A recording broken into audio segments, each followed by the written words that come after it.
Who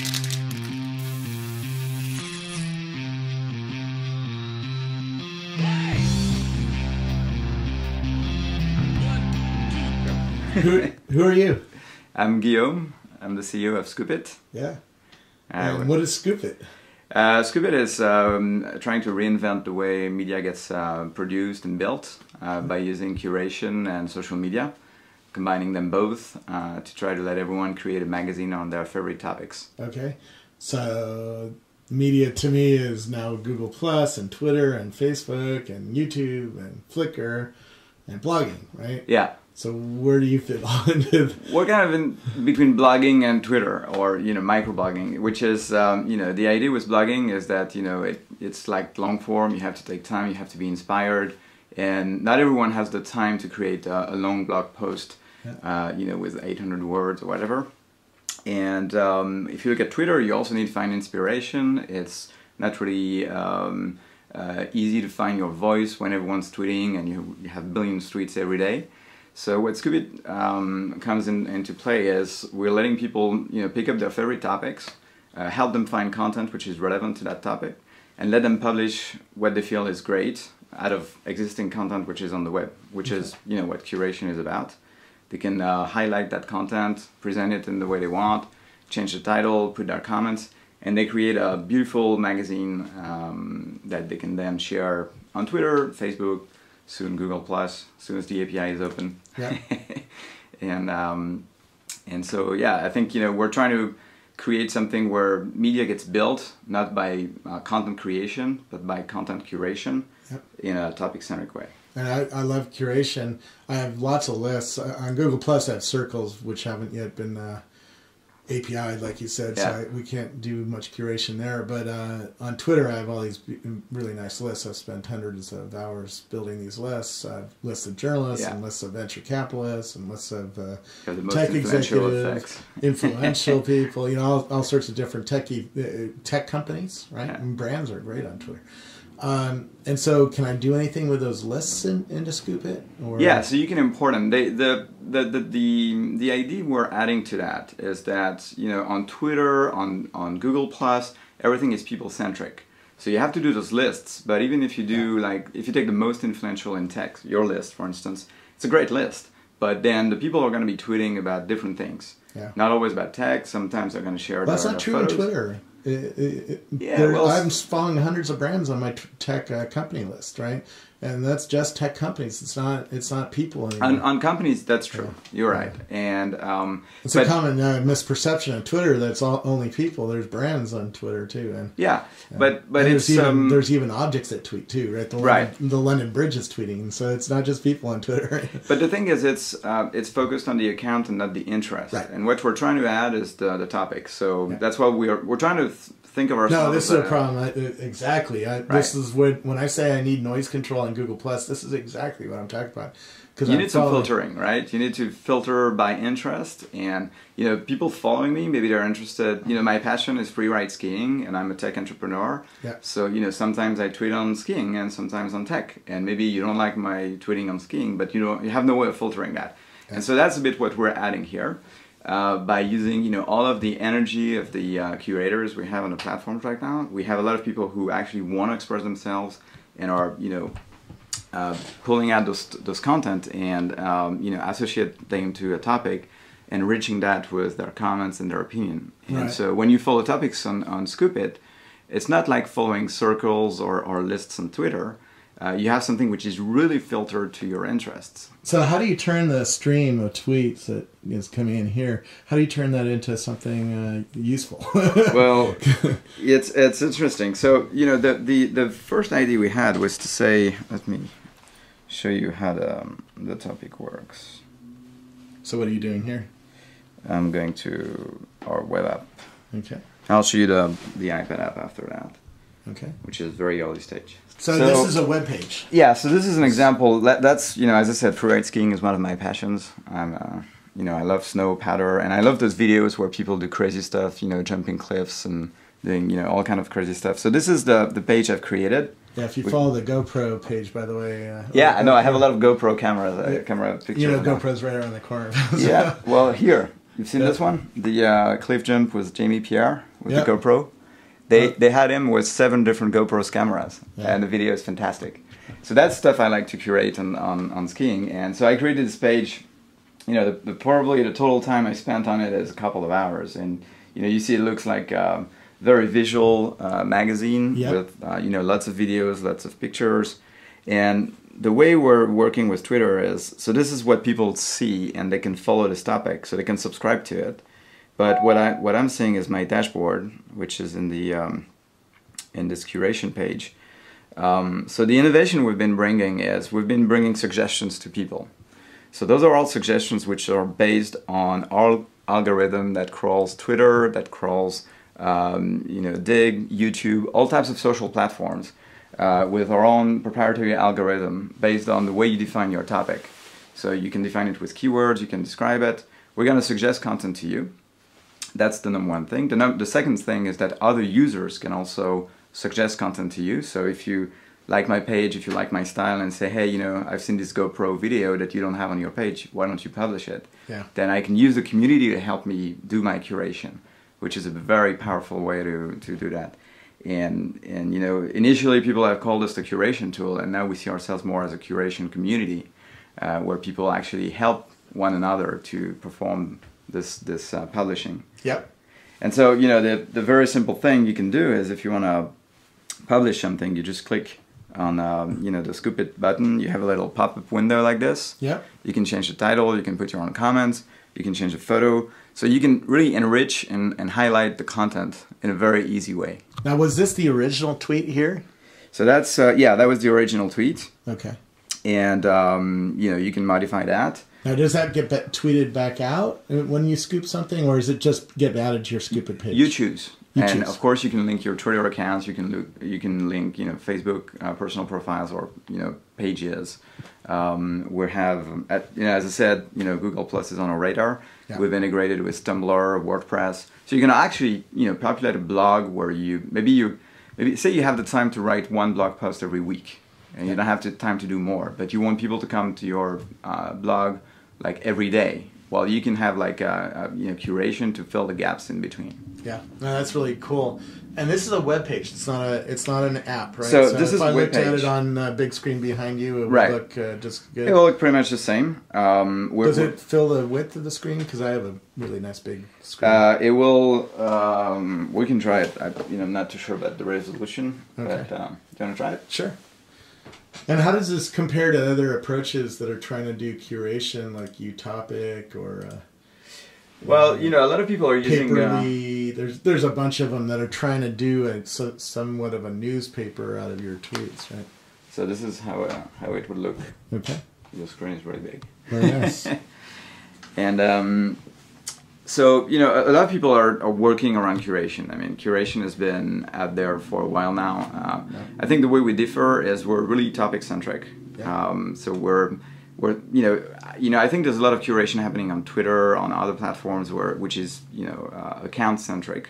But we're trying to be really topic centric, and we think it helps really people because, you know, if you're passionate about something, if you're an expert of something, then, you know, focusing on that topic is really the way to get heard.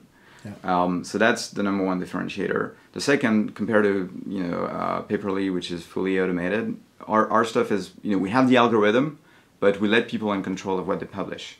Right. So you are, as a user, the algorithm is only here to help you. The community also helps you, but you publish what you want. You don't have an algorithm that publishes for you based on, you know, whatever black box. No, that's cool. So everything is picked by me. It's very personal. We will help you find good content, but we also have a bookmarklet that lets you, you know, publish any page you see. You know, like say you're on Google Plus and you find a great post and you want to publish it to your page, you can. It's just, you know, one click. Very cool. And since most of the stuff on Google Plus is public, you don't even need the API to do that, right? To export from Google Plus to Scoop.It, we don't. The bookmarklet will work just fine. What our users are all asking us to do is say, I want to, whenever I scoop something, I want to publish it to Twitter, Google Plus, Facebook pages, in just one click. Yeah. And right now we're like, enabling that, like, posting to all of those different locations in one click. Yeah. But not to Google Plus yet. Yeah. You said you had an iPad app coming out? Yeah. So it's still a prototype, okay. And I hope it will work. No problem. But what will it do that the web page doesn't do? So other than show up in the store and all the usual distribution stuff. So there's a number of things that will be overlapping, but the thing which are really unique about the iPad is, so first of all, if you think about the iPad, it's really a device where you want to create different creation experience, or different contribution experience. And within, the idea of, curation is like light contribution compared to long-form blogging. Yeah. So I'm not sure you're going to be having a lot of people writing full blog posts on their iPad. Some will do, but the idea that you could actually curate from your iPhone or your iPad, just changing a few words, adding your own comments, is very appealing. Yeah, tweeting is really good on iPad. Maybe 4 times that, on a Google Plus kind of post, 400 characters instead of 140. But longer than that, you need a keyboard. You start wanting a keyboard. Yeah, you start having like well, it's hard to type fast on a glass screen. Glass screens are fine for short stuff, but not long stuff. I did see somebody in Disneyland though who was filming their kids with an iPad. Really? So it shows that people are creating content. And so that's him. Yeah, and he said he loved it. So. I don't love it because the camera's not as good as my iPhone, but for that kind of stuff, there's a lot of people creating a lot of content right from their iPad. So what's it going to? So let me show you the iPhone app first, because we're working on both. So because the iPad, I think, is really the iPhone app is really building on this idea of it's a light contribution that you want to be able to do wherever you are, whenever you have the time. Yeah. So again, going back to my free ride skiing topic, I can see the 2 views, the curate, the view topics. Yeah. And this is the same list that I've been showing here, but in an iPhone format. So if I think this is not good, I can trash it. Yeah. There you go. I can have a look at it and say hey, it's a great video, and then I can scoop it and publish it to my topic. Yeah. It's lagging a bit. It's still prototype, so it'll take a bit of time, but you get the idea. Yeah. And then the idea is you can change the title again. Put your own context. Maybe I didn't. Yeah. It's Google Plus is doing that to me too. It's lagging like that. So the first thing is around this mobile ecosystem is I think there's a great fit between curation and mobile, because that's a light form of contribution which is really fitted to 200, 300 characters. So saying hey this article is a must read. Curation to me is what happens when you used to hear a song when you were 15 and say, my God, the world has to stop. You have to listen to this, and this is really what we are trying to reproduce here. Yeah. And so on the iPad, we're adding something to this, which is more on the content discovery experience. Yeah. So by the way, we had a release last Monday, which was after 6 months of focusing on making the publishing experience really great. The release last Monday was about introducing discovery, letting people explore the topics that other users had created, topics that your community on Facebook and Twitter have created, and aggregate that in a page by following topics. Mm-hmm. So this is very cool, and we wanted to take a step further with the iPad, and so we've created still a prototype, but we're playing with the idea of saying, hey, the iPad is really a 2-dimension thing. iPhone is really one stream, one dimension, but on the iPad we've created this page where you can have like an infinite wall of content. Ooh. That's just like show you.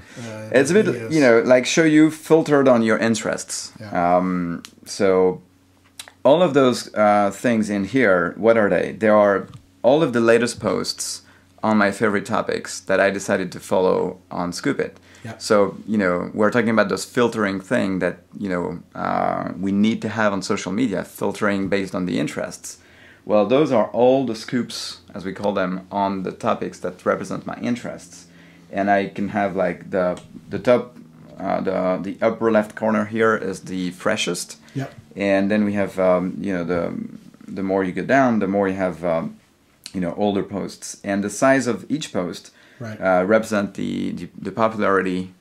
So based on the number of reactions, number of tweets. It's very similar to show you as only video. You're doing tweets and we love the show you experience, and you know, we think it's something, you know, we're gonna be letting people play with it and see you know, early if people want to just see one column, can they switch between this? Yeah, we're gonna have a way for you to have it more like a newspaper format as well. So it's more, you know, the idea was to try to explore on what we could do on the reading experience. And again, you have you know, the same idea as, you know, if you click, you will open up the web page. Yeah. You will see in this little window what the curator thought about this page, and you can hide it and scroll the page. And then the other thing you can do, which is pretty cool, is you can flip through this, and you know, read, you know, just kind of like let the way this has been selected, you know, create your personal newspaper. And, you know, of course, you have the usual options to say, you know, if I go back here and say I like this, I can put it in Instapaper, share it on Facebook, Twitter, you know, all of the usual options that you would expect. Nice. So this is, you know, the two sides of Scoop.It we're trying to work on. One is, you know, really reinvent the way media gets published, making sure like anyone, you know, anyone has a passion, anyone's good at something and has a favorite topic. We want that everyone to be able to be publishing an online media on this very easily. Now, and then the discovery. I don't see many ads yet. How are you guys going to make money? So no, we're not going to do to put ads in there, at least at the beginning.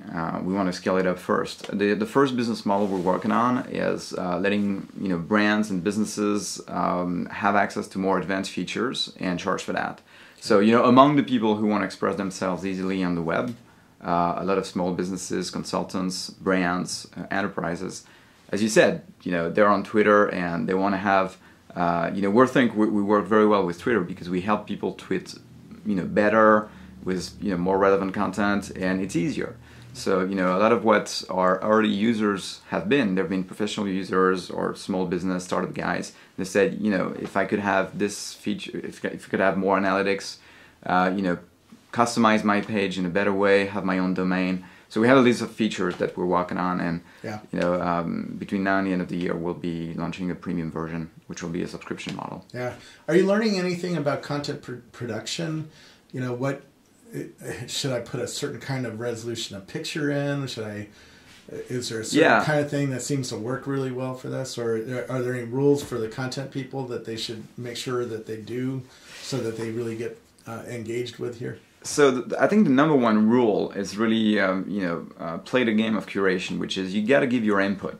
If you're just sharing a link and say, you know, you're just putting the title, then that's okay. That's already giving a signal that this was like something you picked up. But if you're saying, hey, you know, you must read this because, you know, it touches on this very particular aspect and it's very important, and that's what I liked about this video or things like that, then not only you're more interested socially, but you will have also a lot of SEO benefits because, you know, for instance, we've had a lot of our content indexed by Google, but in particular the content that where there was new content added to the link.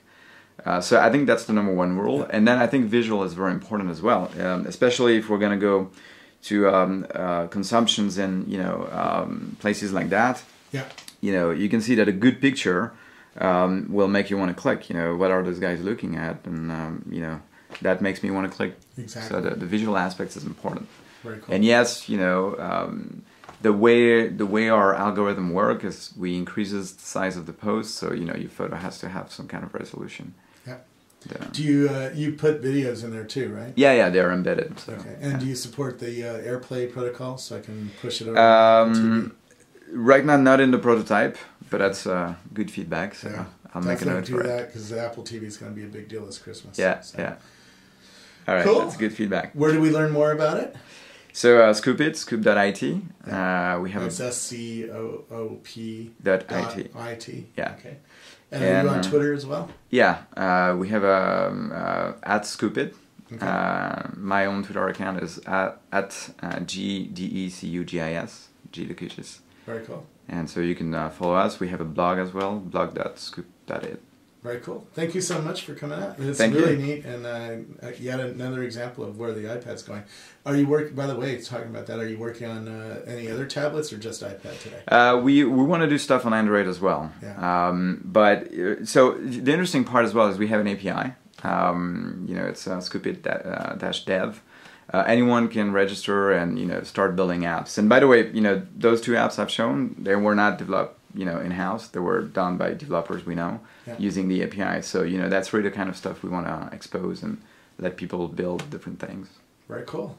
Well, I'm looking forward to it. It's a really neat system. I've been using it, and it's a lot of fun to see that curation look that good. So good. Glad you like it. Thanks. Thanks.